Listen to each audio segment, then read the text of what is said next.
घाटशिला उपचुनाव को लेकर ताबड़तोड़ सभाएं हो रही है। सभी राजनीतिक दलों ने अपना दमखम लगा दिया है। इसी बीच आज बीजेपी की ओर से जनसभा आयोजित की गई और एक विशाल जनसभा थी। ये बीजेपी हर एक पंचायत में जनसभा कर रही है। अब भाजपा के प्रत्याशी बाबूलाल सोरेन के पक्ष में गुड़ाबांधा पंचायत में भी जनसभा की गई और इसमें आपको बताएं कि मोहलीशोल में विशाल जनसभा हुई। इसमें जमशेदपुर के सांसद विद्युत वरण महतो, पूर्व प्रदेश अध्यक्ष दिनेश आनंद गोस्वामी समेत कई नेता मौजूद रहे। पूर्व मुख्यमंत्री चंपाई सोरेन ने यहां पर दहाड़ते हुए विरोधियों पर हमला बोला और कहा कि आदिवासी समाज को बचाने का उन्होंने संकल्प लिया है और कहा है कि हम आंदोलन से उपजे आदिवासियों के दर्द को समझते हैं, लेकिन हेमंत सोरेन सरकार आदिवासियों के दर्द को नहीं समझती। आदिवासियों पर लाठियां चलती हैं, उनकी जमीन हड़प ली जाती है, बांग्लादेशी आदिवासियों का अस्तित्व खत्म कर रहा है। ये सब हेमंत सोरेन सरकार के इशारे पर हो रहा है। साथ ही उन्होंने लोगों से बाबूलाल सोरेन के पक्ष में वोट करने की अपील की। सभा में मंच पर भी हमारे नेतृत्व करता है, उसका बात सुनने के लिए आप लोग धूप में भी खड़े हैं, इसके लिए भी मैं धन्यवाद देना चाहता हूँ। यहाँ के मंडल अध्यक्ष और पूरा उनका टीम को भी धन्यवाद देना चाहता हूँ। साथ साथ एक कथा भी बोलते चाहे जे भारतीय जनता पार्टी शासन काले ये 6 বছর আগে কার সরকার ছিল, রঘুবর দাসের সরকার ছিল। তখন দেখুন ন্যাশনাল হাইওয়ে থেকে যত রোড রাস্তা সেই তখনই বনেছিল। আজ 6 বছর হচ্ছে ঘাটশিলা বিধানসভার মধ্যে কোন একটা পথ নির্মাণ বিভাগের একটা রোড বাতাই দেন যে রোডটা 6 বছরে নতুন রোডটা এই হেমন্ত সোরেন সরকার বানাইছে। এটা আপনি একটা উদাহরণ যদি দিতে পারতো, আজ ঘাটশিলায় আছে সির্ফ ভারতীয় জনতা পার্টির উপর খালি আরো প্রতারক লাগাচ্ছে। বিকাশের কোন কথা কাম করেই নাই যে কিছু বলবে। নীতিন গাডকারির আশীর্বাদে আজ আপনাদের ঘাটশিলা বিধানসভায় সর্বপ্রথম আমরা রোড বানাইছি। কোনটা? CRIF সেন্ট্রাল রোড ইন্টিগ্রেটেড ফান্ডে ধর্মগড় থেকে বন্ধওয়ান, গালুট থেকে বন্ধওয়ান, তারপরে এই থানা থেকে রাউতারা, কাশিদা থেকে হুড়লুম, তারপরে আপনার এয়ারপোর্ট থেকে ভাগড়া পাকুড়ি আসুন और ধর্মগড় থেকে গুড়াবাঁধা প্যাকেট, এগুলা তো সিলিপ এখানকার রয়েছে।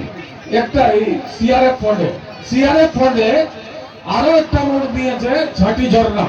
আমি নীতিন গাডকারিকে অনেক রিকোয়েস্ট করে যে নকশাল বেল্ট এলাকাটাকে বিকাশে চলতে গেলে রোড রাস্তা কানেক্টিভিটি দিতে হবে। 132 করোড় টাকা ওখানে টেন্ডার হয়েছে, 132 করোড়। আর হেমন্ত সরকার সির্ফ 12 কিলোমিটার রোড ফরেস্টের আছে, সেই জন্য এনওসি নাই দেওয়ার জন্য আজ ওখান লোক 15 দিনে একদিন ঘাটশিলা বাজার আছে, কারণ রাস্তা এত খারাপ আছে। আর সেই জন্য আমরা ভাবেছিলি চাहे হরিয়ান জিয়ান কুয়ান হোক, চাहे ডুমুরিয়া হোক, ডুমুরিয়ার যে রোডটা আমরা বানাইছি 127 করোড় টাকা চওড়া রোড। আর এই রোডটাকেও আমরা লিখেছি মোহলীশোল থেকে নদী পার পর্যন্ত পথ নির্মাণ বিভাগ হরিয়াল লেগে। लेकिन अफसोस आज পর্যন্ত এই সরকার এগুলাই কোনোদিন ধ্যান দেয় নাই। আজ আপনাকে বাতাই দিচ্ছি ना मोहलीशोल मैदान शहर से रखा भैया को मिशी को आयो को बाबा को गाते को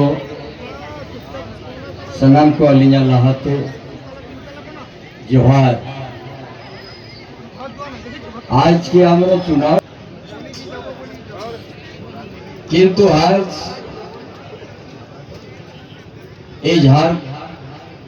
घाटशिला विधानसभा उपचुनाव एक जो किछु मंचर ऊपर आसिछिलेन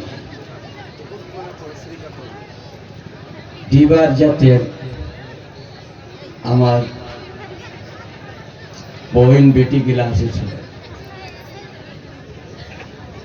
कि बोलतेछिलेन आमादेर रास्ता नाई আর ইনাদের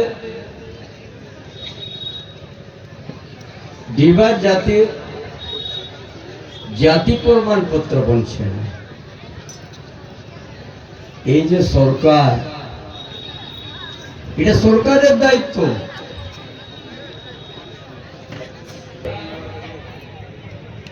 কি মজদুরি করে খায়, এ সরকারকে জানা দরকার। আর যে কোনো প্রতিনিধি হয়, সেই প্রতিনিধিরও দায়িত্ব কি আমি এই সমাজের লোক, এদের ছেলে পড়াশোনার অসুবিধা, কোনো জায়গায় ভর্তি या কোনো জায়গায় নৌকরির ওদের জাতি প্রমাণপত্র দেখাতে পারছেন না, সেটা জন্য প্রতিদিনের অনেকের দায়িত্ব আছে সেই জন্য। কিন্তু আজকে আমরা দেখছি এই পুরা ঝাড়খণ্ড প্রদেশে আজ আলাদা রাজ্যের পরে 25 সাল হয়েছে,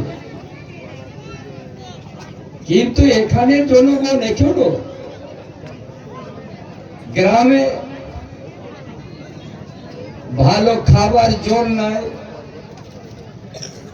গ্রামে আসা যাওয়ার রাস্তা বনে না,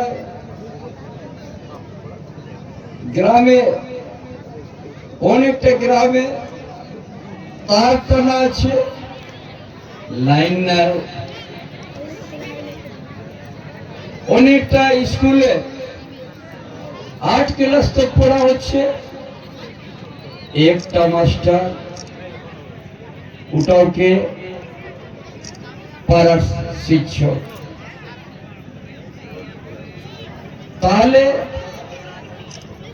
এই যে গঠবন্ধন জেএমএম সরকার, আমিও সেই দলে ছিলাম,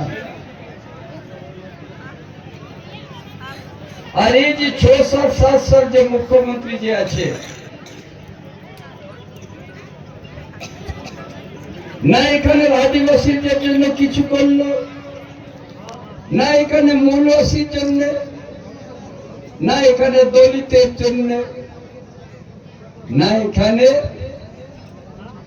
ভালো পড়াশোনার জন্য কিছু নতুন কোনো কাজ না শুরু করতে পারছে।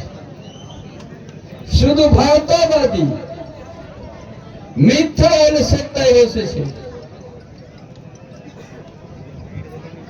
আর পুরো ঝাড়খণ্ড প্রদেশে একই সমস্যা, গ্রামে রোড নাই, খাবার জল নেই। যে ভারত যে সরকারকে দিয়েছিলেন हर ग्रामे जल पाइप लाइन সেইটাও কাজ করতে পারে না।